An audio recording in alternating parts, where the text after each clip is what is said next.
Mixer গ্রাইন্ডারে 2 cup মতন ধনেপাতা, 6 থেকে 7টা রসুনের কোয়া, 3 ইঞ্চি আদা, স্বাদ মতন কাঁচা লঙ্কা, হাফ চামচ জিরে, 1 চামচ ধনে, হাফ চামচ পোস্ত, তবে পোস্তটা এখানে না দিলেও চলবে, ছোটো এলাচ, দারচিনি, লবঙ্গ, গোলমরিচ আর সামান্য একটু লেবুর রস দিয়ে একটা মশলা আমরা বানিয়ে নেব।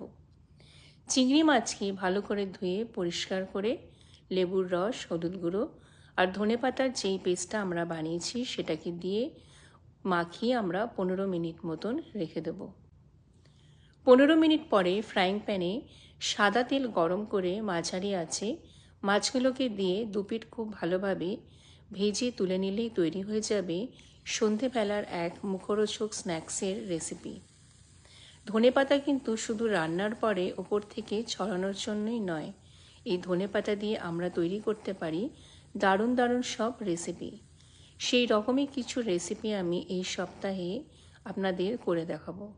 তাহলে বাড়িতে চিংড়ি মাছ আর ধনেপাতার এই রেসিপিটা অবশ্যই ট্রাই করবেন আর কমেন্ট করে জানাবেন যে কেমন লাগলো আপনাদের এটা খেতে।